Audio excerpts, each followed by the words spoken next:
This is WZRD Chicago 88.3 FM. And we have with us at WZRD via Zoom, Alan Nick Scott of Chicago Survivors.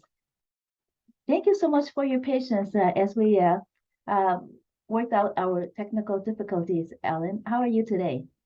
I'm pretty good. How about yourself? Very, very well. Thank you. Well, first of all, Alan, could you tell us the mission of Chicago Survivors? Say again? The mission of Chicago Survivors. Well, I mean, I am a survivor myself. Basically, I'm just to basically try to find a way to just what we really want to do is with our loved ones is just we talk about our loved ones, you know, because they're not here to speak for themselves, and you know, even by going through this, you kind of become a professional at dealing with, you know, the trauma of it, and you try to help other survivors as well, and other people that, you know, unfortunately end up in our situation, you know, dealing with Chicago, you know. Well, when you learned about, how did you learn about Chicago Survivors? Did something happen, and then how did you learn about the resource?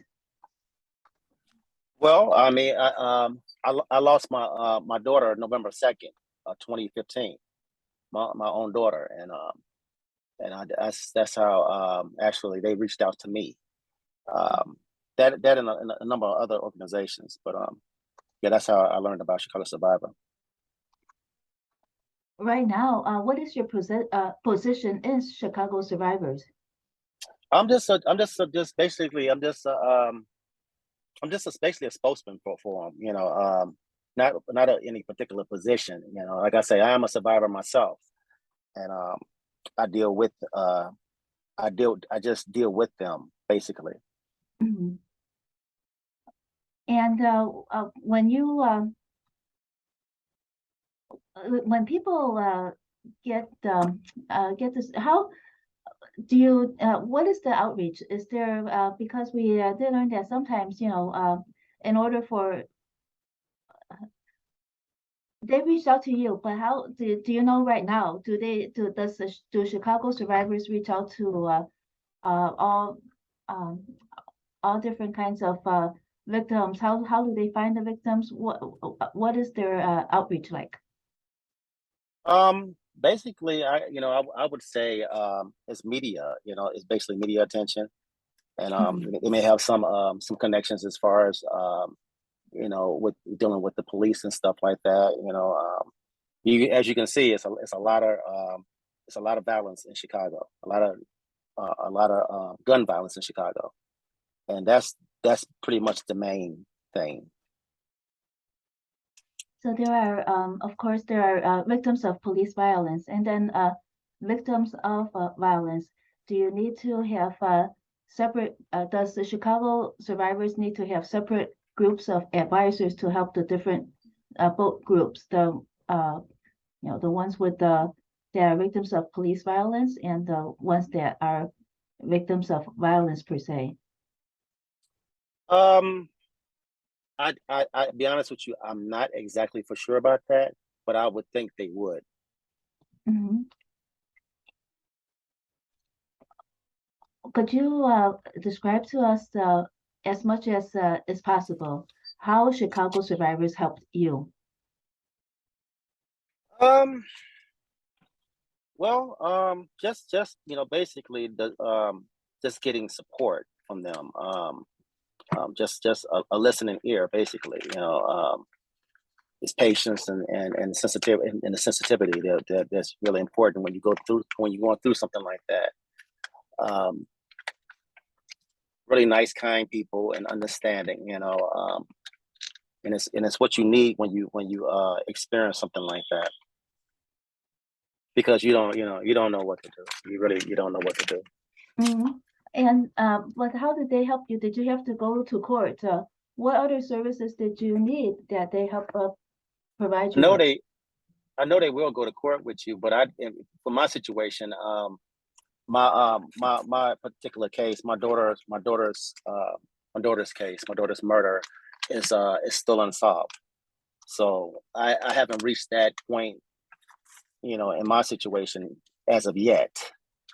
But they, like I said, they do lend a ton of support, well needed support. Mhm. When you try to reach out to the detectives, do you know if the detectives are still actively working on your case? Is it on the back burner? Is it a cold case?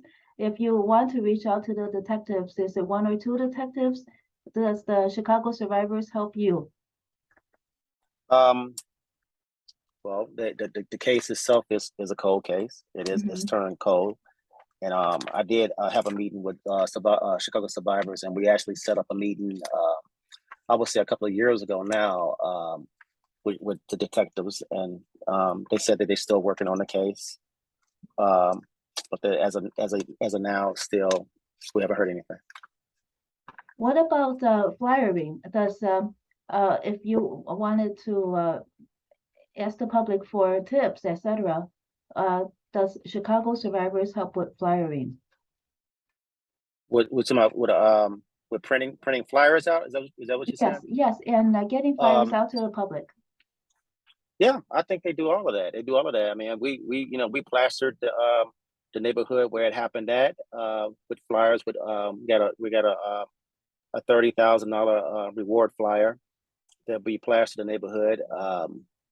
And you know, actually, we try to do it every the anniversary of her death, and we just flat. And actually, it's coming up. It's coming up actually next week. Next November 2nd is the day it happened. So I guess we're gonna do that again. So. And what about the activists? There are certain activists that help families of that have that are going through grief because one of their family members was violently murdered. Does the Chicago survivors work with activists as well? Yeah, they do, you know, because it's gonna take a collective. It's gonna have to be, you know, you know a kind of a united front to deal with this type of thing. So yeah, absolutely they do. Yes, they do. They're very helpful with the victims and activists, and everybody pretty much works together. Do you know which activists that Which one now? do you know which activists have any activists worked with you? Don Valente, um, Andrew Holmes, Pamela Bosley, Father Michael Flager, Ira Cree, uh, a number of activists that I got to know pretty well over the time of me being in this dilemma. But yeah, just about all the ones that you see, you know, on TV, they all reached out to me. We all worked together. Mhm.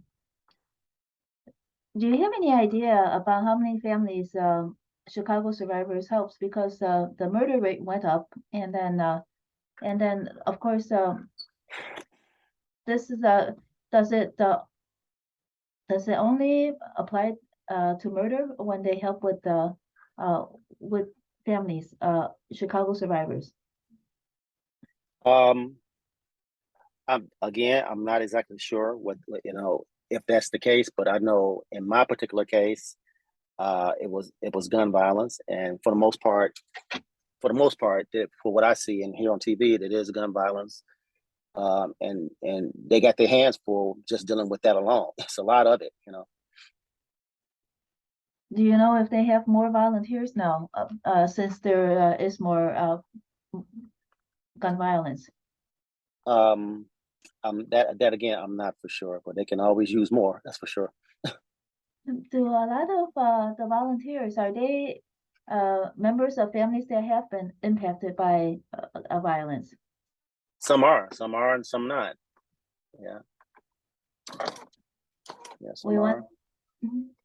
Yeah, we have some that yeah they actually they're in this particular club that we're in that no one wants to be in, but it's also others that that just just feel that they obligated to just kind of help, and it's going to take that type of outside help. Basically, I think that's more powerful that people that really haven't been through it, but just really really really touched by our stories and what's going on in the community and want to do something to change it.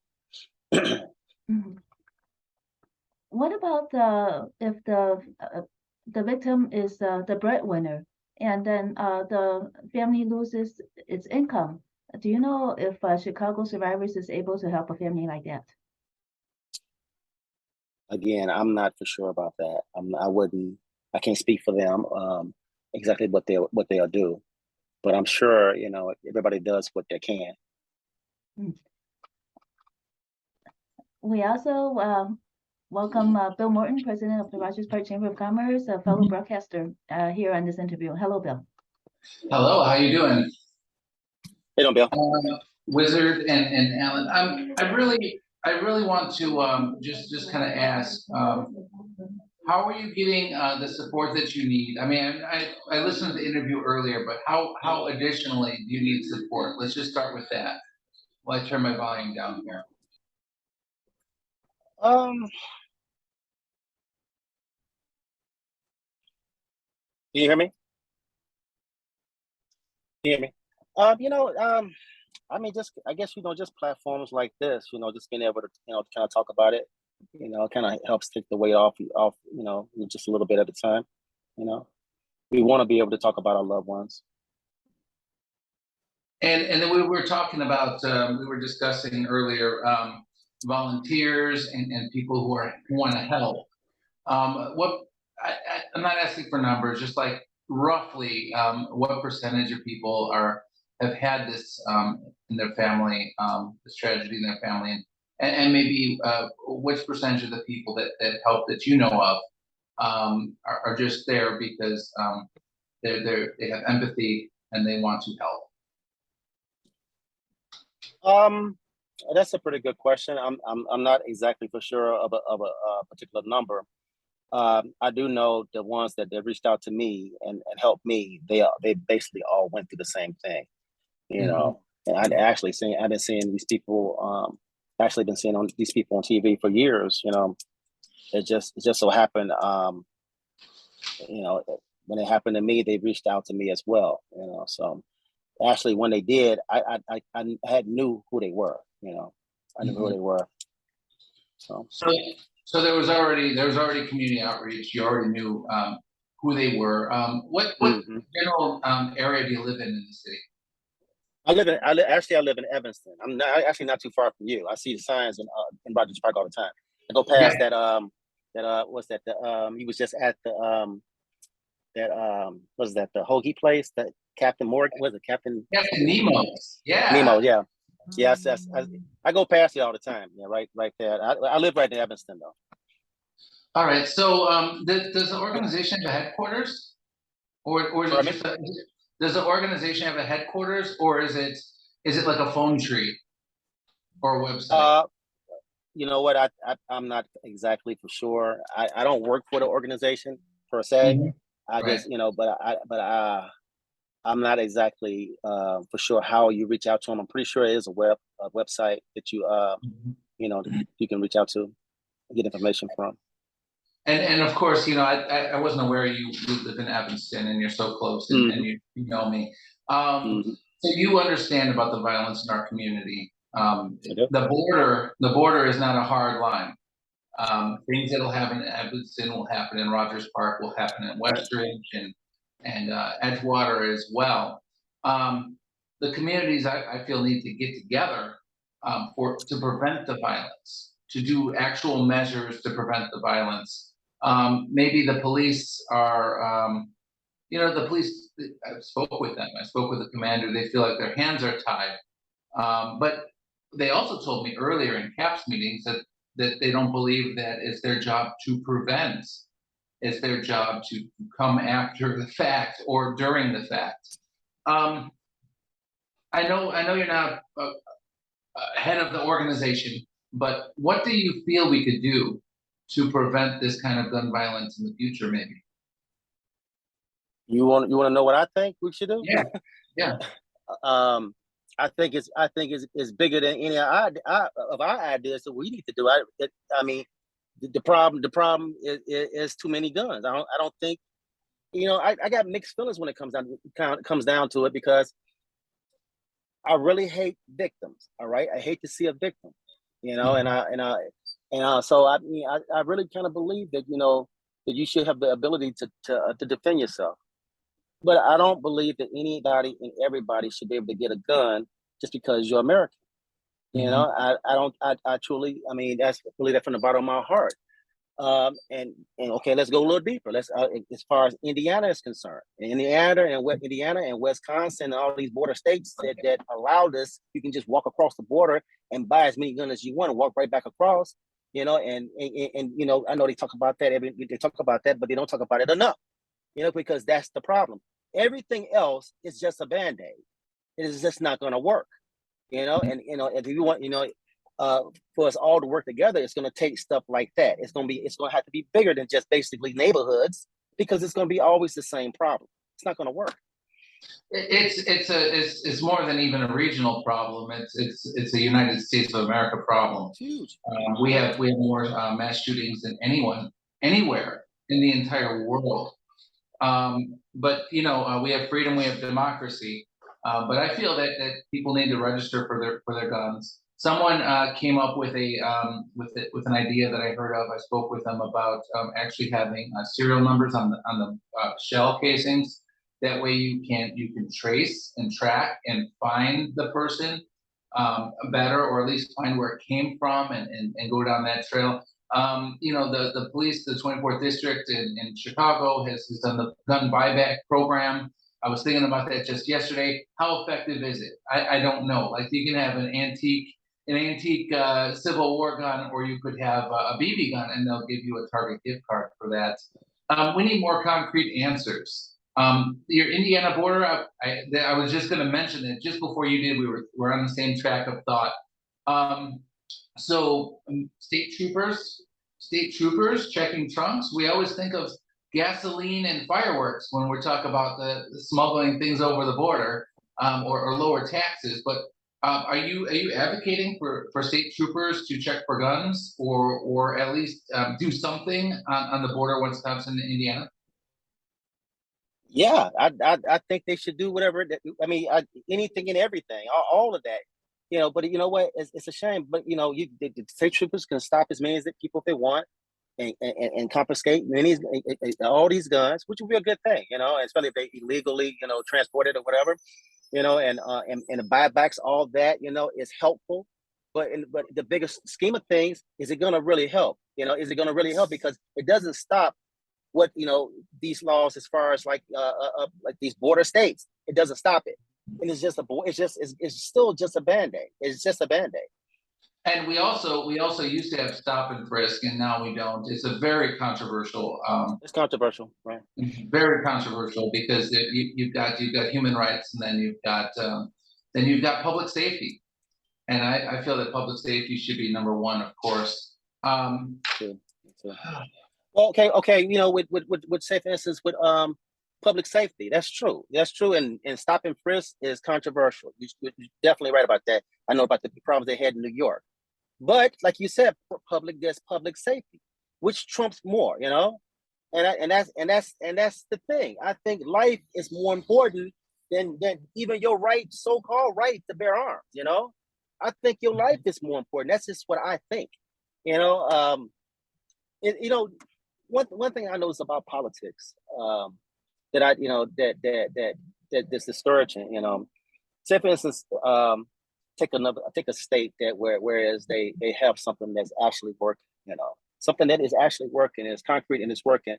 Our politicians, just because it may be a different party, it seems, to me, you would think that let's try this. It's working for this state. Let's try it at our state. It's just because they're a different party, it's still working, and vice versa. But it just seemed like they won't work together. They won't work together on certain issues. They just everybody just stays in their corner, and nothing stays. And everything pretty much stays the same. They won't cross the aisle. They will not cross the aisle. It's like they have no balls. They have no balls, and it's a shame, And I'm like, for me, I lost a daughter. I lost a daughter, and how I deal with that is really tough. It's really tough. I mean, it left me on. That's the first time anything like that has ever happened to my family. So, it kind of left me on eggshells, because now I'm like, please don't let this happen to anybody else in my family or somebody that I know, and I can't help it. I live like that. So every time I hear something on the news when gun violence, I feel that. I completely feel it. The parents and what they're going through, I completely, and my heart is broken every time I see it. And yeah, we got to deal with this every day. Every single day, it's the same thing. And of course, there's an elephant in the room, which is between Evanston and Rogers Park is Howard Street. Yeah. It's Howard Street, and yeah. I tell you one thing. I went recently went on a trip to Greece a month ago, and they don't have gun violence in Greece at all. I met some people down there that work there, and they said the last person that got shot there it was a domestic issue. And first of all, it's hard for them to even get guns. They can get a gun, go jump through some loops and stuff to go hunting and stuff like that. But as far as it's almost impossible to get a gun, basically. And so the last person that had a gun down, it was a gun violence victim down there. It was a domestic incident, and the person got killed. And they talked about it for like 6 months. And I was 6 months. It's one person, and we have what 600 people that get killed every year here in Chicago. And that's not counting the United States, which I don't understand why they won't do. For what I hear, I'm not for sure, but what I hear is it's illegal for them to even do a study on how many people actually get killed from gun violence in the United States. So I don't know if that's true or not, but if it is, it just makes no sense to me. That cannot be true. Okay, well, that's information. Yeah. That's information. If it is true, it's disturbing. It's really messed up. But we need to have that information, because you need to find the issue. You need to understand how prevalent this is. I hear gunshots almost every night living in Rogers Park. I'm walking down Howard Street. I'm walking down Morse. I'm walking down all over the neighborhood on foot and public transportation. One time, my girlfriend and I, we were coming over to the house, and they were searching for shell cases. They're like, "What are you doing here?" It was an alley next to our big building, and I was like, "Well, it gave me a different perspective after my 20 years in Rogers Park, that there are so many that you hear about in the news, and I hear about in the Facebook group Rogers Park News and all this other stuff. But this is one of the ones I didn't hear about, and it was right at my doorstep." And it made me realize that there is a cover-up going on here. It is not as transparent as it should be. And our elected officials, I've spoken with the police, I've spoken with the neighborhoods. Our elected officials here in the 49th Ward, at least, are not communicating with the Chicago Police Department. So we've got real communication issues, transparency issues. We've got gun violence issues, public health and public safety issues. It's absolutely horrible, and we have to do something about it. And maybe we could start here, but you're right. The guns are coming in from Indiana. Why is that though? Why don't they work together? Why not work together to solve the problem? Right. I agree. I attend the CAPS meetings and the Coffee with the Commander, which is a new thing, and it's been helpful. But still, when I have questions, they say, "Oh, I'll get back to you." They have a community rep that says, "I'll get back to you. We'll get back to you with the answer to that one." Once I say something about the major violence, the things that I noticed and I hear and see, and they say, "We'll get back to you." And then we go straight over to the 24th district right after the Coffee with the Commander at the cafe or the field house or whatever, and they're not back yet, and we never get the answer, and it's a bunch of bull. And we have to do something better. let me throw something out there. This is a fantasy, basically. It could be reality, but if if we get the right people in office that had, like you said, the balls to do it, to pull this, basically, so to speak, pull the trigger and outlaw guns and just outlaw them, outlaw all assault weapons. All right, just assault and deal with all the political bull that they're going to deal with, and then let's do a and then let's do a study in 10 years and see how many people, how many lives they had saved. They're scared of that answer. I think they're afraid of that answer because that's going to be right there in everybody's face. How many people actually, were able to live, basically, and not the gun violence would just. I think the gun violence would just completely freaking drop, and then that kills your argument with the NRA as far as everyone needs to have it's a safer community where everyone having a gun. It'd be safer for everyone. It'd be safer for the police, and your children will have a right to live and grow like you expect them to. Yeah, and it again, I'll use the word disturbing, very disturbing that the NRA gun lobbies and those big organizations down in Washington D.C., those big Washington D.C. lobbyists, that all of that affects us right here in this little small region that we're in, and we have such violence here, and it is a direct result. But we do need more solutions, and we do. Not even in my opinion, we need more solutions, better communication and transparency to really get the guns off our streets. And I gotta figure out where the spot is, what exactly to do, because alder people in the city council chambers have the power to change, to legislate laws for the city of Chicago. And what are they doing about it? You think about Englewood and everywhere else. Rogers Park is always in the news. What are they doing about it? And what could a new older person come in, and what legislation could be proposed? What would be your wish list if someone new could come in, propose something, and get it passed?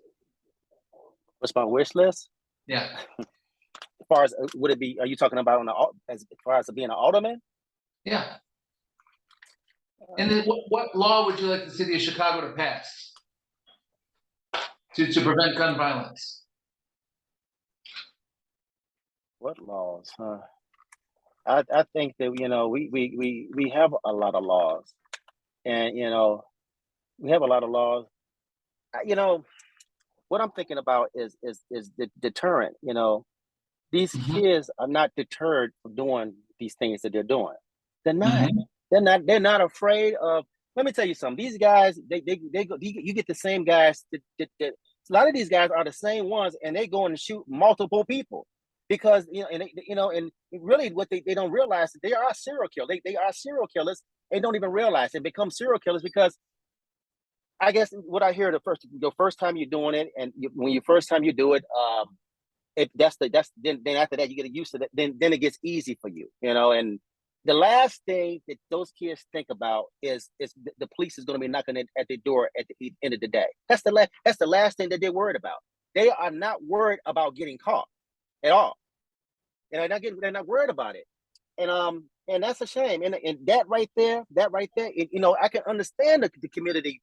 They're afraid to turn in their neighbors that they know are doing this because they know, they hear the rumors on the street with these certain guys on the street doing the same thing, and the police are not picking them up. So I mean, who am I to sit there and stick my neck out there? And especially if I got kids, I understand that fear. All right, I do understand that fear. I think that we need a bigger deterrent as far as I don't know. I don't know if it's the death penalty, if that's a big enough deterrent to make them at least wake up and think twice. But I mean, at least catch these guys. If everybody worked together to get these guys off the street, be honest with you, that's a big enough deterrent right there because no one wants to be locked up.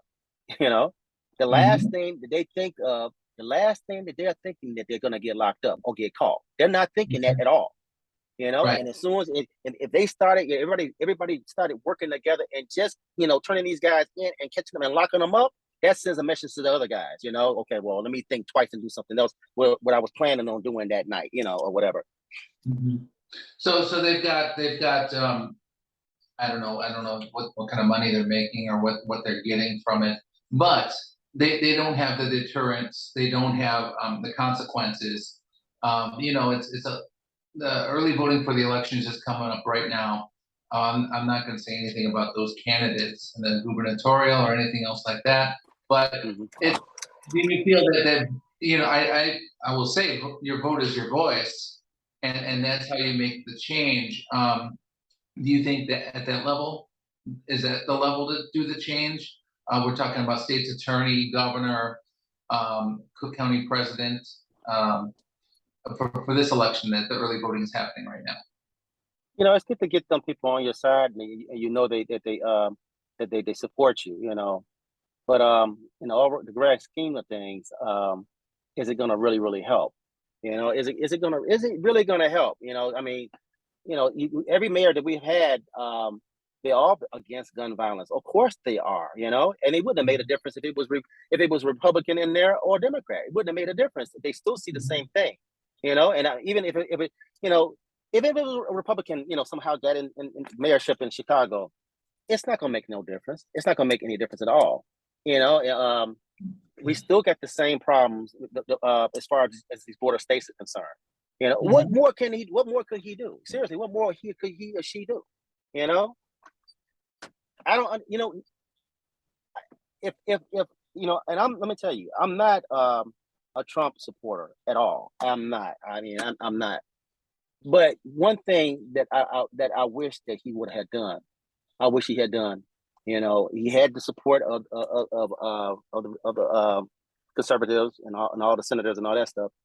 But when Wayne Perry, I think his name is, the head of the NRA, walked into his office, what I wanted him to do is kick him out of his office when he was just proposing,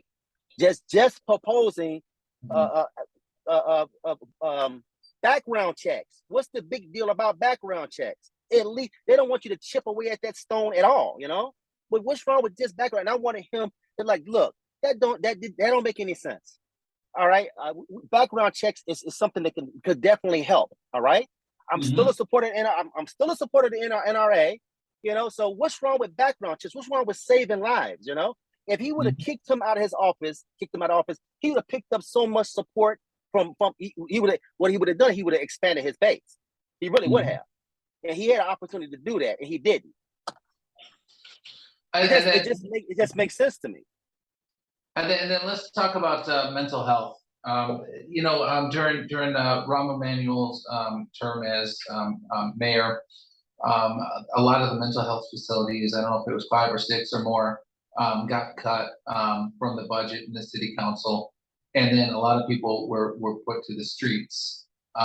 Mental health issues. How much do you think mental health issues contribute to the gun violence? It's huge. It's absolutely huge because we once had hospitals that treated these people. All right, now we don't. So who's treating these people? The police, and that's who's treating them. They either locking them up or shooting them. You know, and it's just as simple as that. So I mean, we didn't have these treatment centers for nothing. They wasn't here just for nothing. They were once here for a reason, and everybody's losing sight of the reason why they was here in the first place. Okay, we can't afford them, or they just don't want to put them in the budget. Then just say that, all right? But they were here for a reason. Yeah, it's really sad because these people out here, saw people in jail. They really probably shouldn't be in jail, you know, because they needed help. A lot of people out here need help. Mental health is huge. And you feel that maybe that would be a prevention tactic, giving them the help, giving them the meds they need, giving them the support or the therapy they need before they go out and pick up a gun. And you believe that many of these people who are the shooters have mental health issues. In this filthy rich country that we live in, it's worth it. It's worth it to help these people. Invest in this country right here. It definitely, absolutely. These people are sick. A lot of these people are really truly sick, and they need the help. They need the help. Absolutely. And how do you feel about the cameras? Some people, they really dislike the cameras. I realize that, some of the shooters are caught by way of the cameras. And I also realize that, like Bank of America over by, uh, no, I'm sorry, it was Bank of America over by Howard and Clark Street. A Northwestern student was killed on his first week of coming to school from Florida, and the cameras were horrible. You could not determine faces. Why even put cameras if you cannot determine the identity of the violators? In this filthy rich country, that's the last thing that we should be dealing with is cameras that are not working. Why are they there then? I mean, as far as your civil liberties are concerned, and I kind of understand that. But if we have just got the camera, it might as well work. I mean, it makes no sense every time they so-called see someone or catch someone, all you see is a shadow or a shadowy face or whatever. You can't make them out. It just makes no freaking sense to me. I mean, let's invest some money and that we shouldn't. They're already talking about the the Ring doorbells and stuff like that. People, I wish that they would hand that out to everyone. Everyone, I think that everyone should get a Ring doorbell. I think everyone should do that, and it's just worth the investment to do that. And they should get that for free. Everyone should get the Ring doorbell. And yeah, I mean, if you're gonna have cameras, I want them to work. That's what I want. That's the main thing. Because I mean, I'm all for safety. You should feel safe. And like you say, that if they work, that'll add another deterrent to somebody thinking about doing something they ain't got no business doing. These kids know they can put just a half a mask on their face and go and do the most heinous thing in the world, and right in front of the freaking cameras, they're not even worried about it. They're not even thinking that camera probably don't work, or it would never catch me clearly. They should not know that at 15. They are, it's no way these teenagers are outsmart grown people. That's what I'm thinking. And when I went to the most recent coffee with the commander at Willie B. White Park Fieldhouse, that was like 2-3 days ago. They mentioned the cameras, and they mentioned that they would be at the Howard Station area, and they'd be doing their drug trafficking, and they would realize where the cameras are, like after they get them one time, and then they just shift over a little bit. They would acknowledge that the cameras are there, and they would just move their business around a little corner where the camera wouldn't catch them. There are a lot of different issues involving gun violence, and I'm so very sorry for your loss. And it's a great organization. People need help, so thank you so much. That ends my round of questions. But you have something to say? Ring doorbell. I mean, the Ring doorbells, those video doorbells on every house, on every business, every house, every business. I mean, and then say for instance, well, if say for instance, if the city will implement that, I don't know. Hopefully, you will have a right to it if you need it. So if you have a right to it, and that's the give and take. We're gonna do this to help you, your family, but if we need it, we need that footage. And I mean, that right there, I think that could possibly help. Thank you so much, and I'll reintroduce the wizard interviewer, and it's really wonderful to meet you. I'd like to meet you in person, discuss further. Absolutely, I see your posters everywhere. I do want to meet you as well. All right. Thank you. Alan, you have communication with other Chicago survivors as well. What do you talk about? Or do you how do you help each other? We actually talk about things like this. We talk about things like this. For the most part, it's just basically, it's we lean on each other, because I mean, we lean on each other just basically just get through the day. It's tough losing a child. I mean, I tell you, right, it's horrible. It's not even a word in the dictionary that describes it. It's a bunch of words you put together. It's not even a word that you describe what it makes you, the range of emotions that you go through. It's shock, fear, anger. It's just, I mean, you just confused. You can't, you just cannot, I can't believe it. It's 7 years for me, for Kaylyn, coming up. My daughter's name is Kaylyn Nicole. Next week. And honestly, you know, I sit back and I just can't believe it. I can't believe it happened to her. I can't believe it. I can't believe it. I thought that I did what I was supposed to do to keep us safe. I live in Evanston, all right, but my parents live in Inglewood, which is where I grew up at. And all she was doing is visiting my parents there, and went to the bus stop, and someone did a drive by, and shot her along with another 15-year-old kid. You know, and ever since then, I just, you know, it feels like, honestly, it feels like I was women, and I was standing there, and then somebody came and swept my feet, and I cracked my head, and I've been trying to get my senses ever since. That's how it feels. You know, that's how it feels. But it's just well, what we do with each other is basically the same thing. We like I said, we're a big, huge support group, and we you know, we're able to talk and say what's on our mind. And you know, if it's anger, or if it's just, you know, if you need somebody to lean on and cry, shoulder to cry on, we're here for you. Cause we, you know, you can't tell a person how to handle, you know, going through this.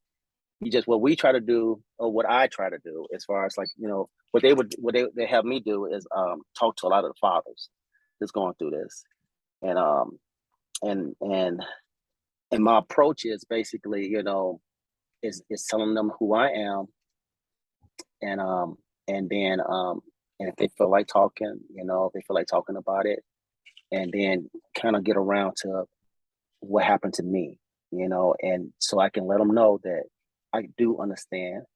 I'm in the same boat. I went through the same thing, you know, and then we can get to a point where how I'm dealing with it, and how to deal with it,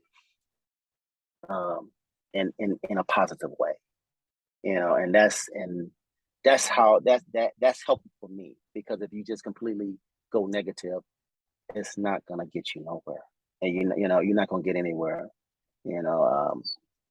So I mean, you really need to deal with it, trying a way of dealing with it, and deal with it with a sober mind, especially, you know, a sober mind, and what you want to do, since your loved one is not here anymore, you want to do something that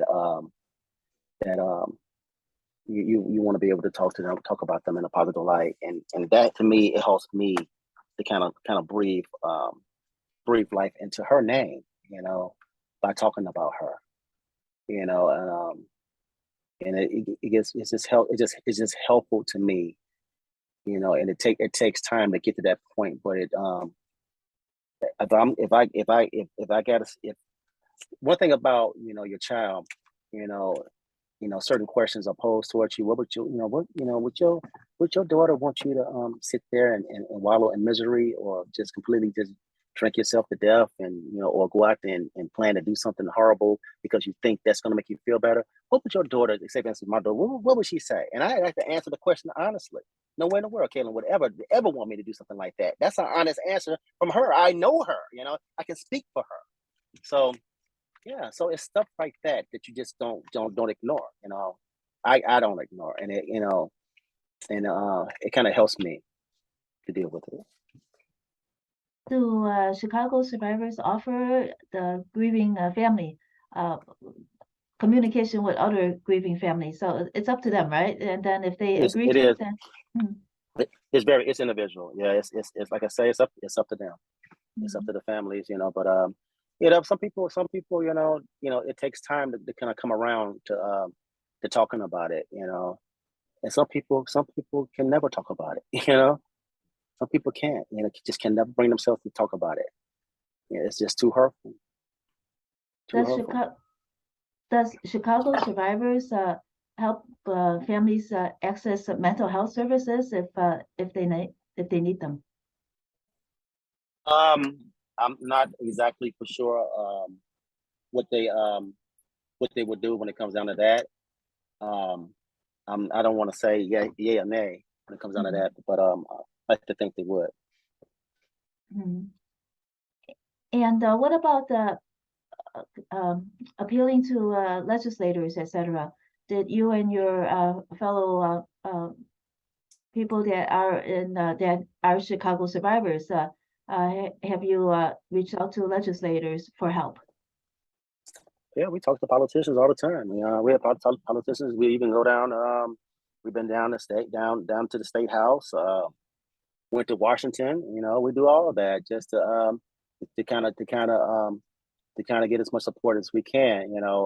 And just and we do what we can with the politicians. That's a whole different monster right there. Those politicians. Everybody's backed into their corner. And I wish that if we could all just listen to each other and just kind of come to some kind of conclusion and meet in the middle somewhere. And that being, let's keep a person alive. That's more important, that we save this person's life. So I that's my hope. That's my definite hope. But when we're dealing with politics, you wouldn't think that politics would even matter. The only thing that matters is a person's life. That should matter. But when it had Sandy Hook, and all those kids that got killed, and very little was done about it, and that was really surprising to me. Can you reveal to us which politicians you spoke with, and what did they promise you anything? Well, I mean, we talked to Tammy Duckworth.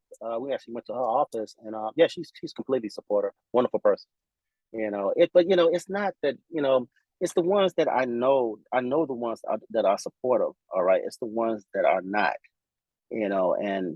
And trying to, and they're the ones that are really kind of hard to get in their offices. Basically, we went down there, all the offices were closed.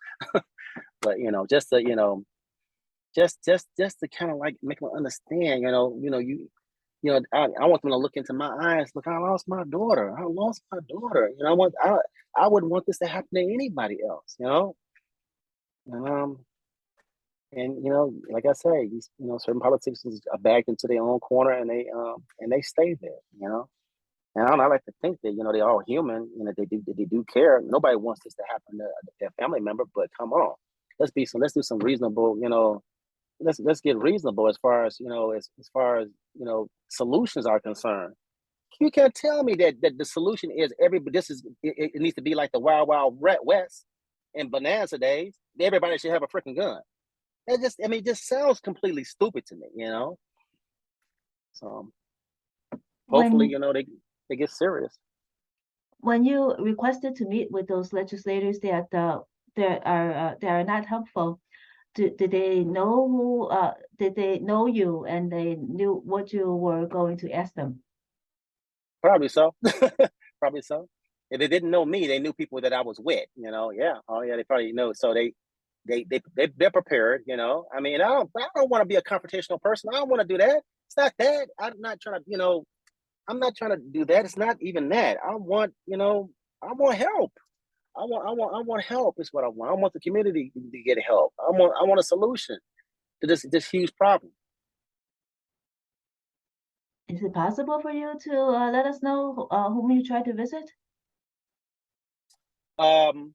Like I said, we went down to we went in every office that we could, but a lot of the Republican offices, that's the problem. It's like I say, the politics are backed into their own separate corners. And like I said, there's certain things that I'm conservative about. But not completely. I'm just not. I'm not extreme. So that I don't want to just come. I just want them to meet us in the middle a little bit. Do you have any connections with Republican Chicago survivors? And if so, what are their feelings about this? That's a really good question. We need to look into that, because like I said, this happens to everyone. That's a pretty good question right there. I'd love to see what they think, what they think about this. That's a really good question. But like I say, a lot of this stuff happens in the inner city, in the inner city. So it makes you think that, I hate to think that, but it's like they don't really care because it's not happening to them. It's not happening to them. It's happening all in this inner city, and it's and as long as it's not touching them in the suburbs, it's not their problem. Have you what are your feelings about the help that you received in investigations? Do you feel that your daughter's case has been given enough attention, enough priority versus other cases? Well, I mean, she's my daughter, and of course, I want her to have. I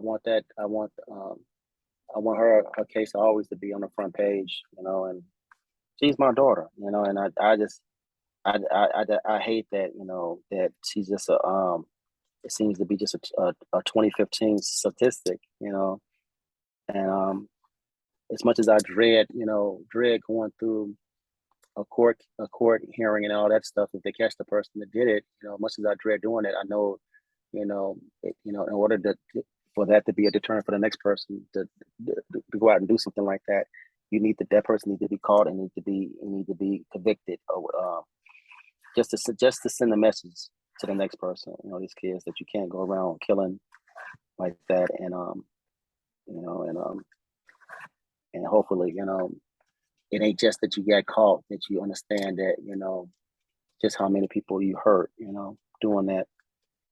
And, you could do something else with your life besides that. Doing,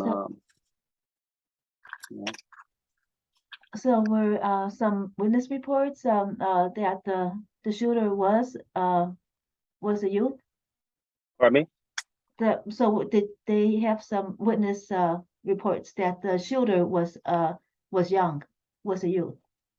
You know what? No, you know what? There was actually the only concrete report is that he was in a car. He was in a car, and it may have been more than one guys in the car.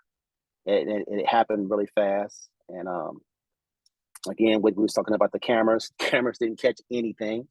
It was they didn't catch anything as far as and it happened. It was still daylight. It was around 6 o'clock in the evening. A little bit earlier than that maybe, but it was light enough out for they could have got something, at least a license plate or something, if we had cameras that was working in that area. And you see the police cameras on top of everything. I don't know why they never catch anybody. It seems like they don't. Yeah, but my daughter's case, particular case, they didn't get anything, and her case got a lot of it was in the news a lot. My daughter had just won this. She had just won this big modeling contest, the Mario Chikoshi Make Me a Model contest, and she was actually the first African American woman to win it. And she's one of those people that just was just fearless as far as what the way she lived life, and she never modeled before, and she was, like I said, walking down the street with one of her friends, and saw a flyer, and she talked to her and just would you give it a try modeling out, and she did, and she stayed in the contest. It was one of those contests where it was a huge contest, maybe about 500 people enter it, and what they do, they eliminate them at every month, and she just managed to stay in there the whole time, and as she at the end, she won the whole thing. So she won a 9-page modeling contract, a trip to Mexico, a bunch of other things she won. She had offers to be on the show Empire. And she really, she was really on her way as far as her career is concerned. And a month later is when she gets killed. Right before her 21st birthday, which is what she's waiting for.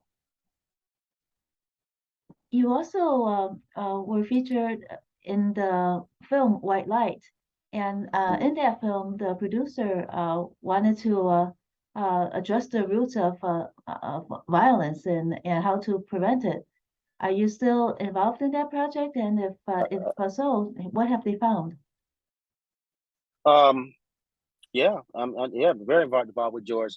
He's in Australia now, but Mhm. yeah, oh yeah, he's see, it takes people like that, people like him. He's from Australia, and he comes here with a caring heart and just can't understand why, we all live the way we live in this rich, huge, this rich country. Why do we live like that? At least in Australia, when they had a mass shooting out there, the liberals and the conservatives got together out there, and they just about the next day did something about it. And they haven't had they haven't had a problem like that since.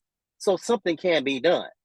And with us in America, nothing gets done. Just a bunch of talk back and forth, and we have to keep going to funerals in the meantime. Yeah, I'm very involved with George Ghetto, very good friend of mine. Yeah, very very very good friend. Him and his wife, very good friends of mine. Yeah. And Australia, they were able to create gun control then. Yeah, To they was able to they was able to do it. I mean, they like I said, they got together and outlawed all these assault weapons, and they got rid of them, and they haven't had these problems that we have here. You know, so yeah, so it can be done. Something can be done. Mhm. Something can be done. Do you have a message for our listeners and advice for them and how they could reach Chicago survivors if necessary? Well, my message for them is oh, I mean, I hope and pray, and to me, praying, I do pray. But pray without work is dead. You got to put the work in, and I hope and pray that no one finds themselves in my situation. And love your kids, kiss your kids, because you just don't know. You just don't know. And I don't want people in my predicament.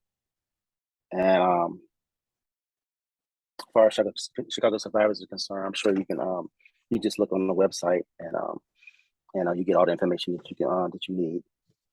Mhm. So just by googling them. Another question: did your daughter receive a little bit more press attention than other Black victims? Would you say? Yeah, she did. She did. Even the mayor Emmanuel, when he's a mayor, he came and visited us a couple of times. Mayor, the chief of police at that particular time, he came as well. So it got a lot of publicity. It did. But still, even with that, still, it's unsolved. Do you know if they received any tips? If they did, they probably did. They didn't give you any details, did they? No, no, no. But do you know if there were any tips? I don't. Like I said, the only thing I know is it was done in a car, and it was possibly a couple of guys in the car, and they was shooting at my daughter. Well, they wasn't shooting at my daughter, but it was a group of people that were behind her, from what I understand. And they, like, as they shot in, basically they just shot. And my daughter, like, she was at the bus stop, on the way to the bus stop, brother, and she gets hit. Gets hit. Ellen, we're very, very sorry for your loss, and hopefully, uh, you will find closure eventually. Maybe if the killer were caught, or would that be enough, or what would be helpful for you? Well, I mean, yeah, I mean, no, it won't be. It's not enough. Um, Kaylyn was Kaylyn was bigger than life to me, and I just want people to know about her. Is that it almost feels like, it almost feels like, to me, it's like it would take a whole. It takes more than just one person just to kill her. You know, in a sense, she's just that big of life. She's big to me. She's freaking huge. You know. So, but I want a movement. You know, form as far as getting these kids and everybody on board to really get them to change their hearts and minds, what they think. And do something positive with their life. I want something like that. I want something it's not going to just be for me. It's for everyone. I want it to be for everyone. And have you started the movement yet? I have been trying to put something together. We've been brainstorming, and I even went down to the went to the Juvenile Detention Center. Me and a group of other people, and we went down there to mentor the kids down in the Juvenile Detention Center and kind of learn, kind of how they think, and it's an uphill battle, but the kids are worth it though, it worth it. It's tough, but one thing about it, I mean, I wish that that I didn't have. I wish that I can do this 24 hours a day, because pretty much it's what all I want to do is stuff like this. When you tell the kids about your story, what do those kids in the detention center? What is their response? When we was down there and did that, it took us almost 3 days, kind of like, to get a breakthrough with the kids, because they really hard, even though they're young. But on the third day, just being with them and talking to them and even eating with them and all that, kind of make them understand that we do care about you and care about your future, and with me, what I wanted them to understand, I wanted them to see, a lot of those kids didn't have fathers growing up, and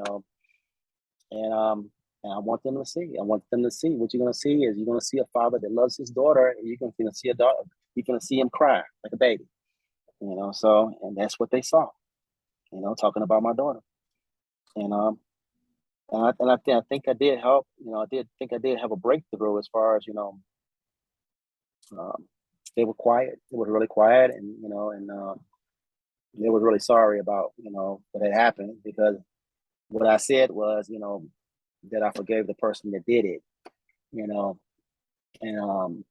but I don't know who did it. So it could be very well one of you guys that done it, So after I've been there with you guys for 3 days, I really wanted to see if I meant what I said, and I did, I meant what I said. I do forgive the person that did it, and I just wanted, them to understand, if I ever get the chance to really meet the person that did it, to understand what it did to me and what it did to my family,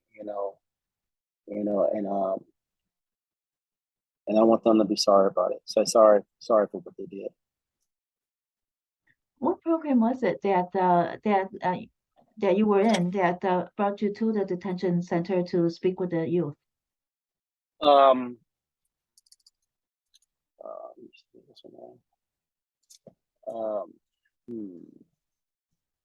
can't think her name right now. I'll give you the information back though. I'll definitely get the information back to you. Great Okay. person though. Mm-hmm. Do you know if it was connected with the city, county, or no? This was something on the outside. It was an outside private event. That we did put together. So, but at least they were able to get permission to enter the premises. It was tough. Yeah, we had to sign all type of waivers. No, well, not the waivers, but permissions and all, because these kids, they're young. The kids are not adults. So yeah, it's a lot to get in there to even do that type of work. But it's worth it, because a lot of those kids have done terrible things, but yet they're getting out of jail. So we want to make them, at least give them, make them understand and think twice before they do what they, go back in that same world that they're in, basically. And make a mistake that's gonna, something that you really probably will regret later on in life, if not right now, because you're so young, you don't know. Yeah, how often do you meet those kids? Was that a one time? It was a one time. Yeah, it was a one time event. We did that. It was a one time event. And how long ago was it? About? This has been a couple of years now. years now. Any other projects that you have that are similar to this that might make a difference? Well, like I said, I deal with Saint Sabina Catholic Church, also Purpose Over Pain, Mom is a Man of Action, Hands Up Against Peace and Justice, GPAC. All these different groups I want to be a part of. I feel like I just want to be a part of the solution. So we just go and just kind of listen to different ideas on how to deal with this type of gun violence situation that we're dealing with now. And so far, you found that only gun control could really help, right? Is that what you meant, or is there something else? Are there other solutions that you see that are feasible? Gun control is the only thing that's going to help. That's the only thing that's going to help. Nothing else is going to really help. I'm just not for putting band-aids, on a problem. It's not going to work. It's nothing else is going to work but that. Well, Ellen, Scott, thank you so much for joining us on WZRD Chicago 88.3 FM today. And also thank you so much, Bill Morton, President of the Rogers Park Chamber of Commerce, for also joining us. Be safe. Nice meeting you guys. Thank you. Bye. Thank you.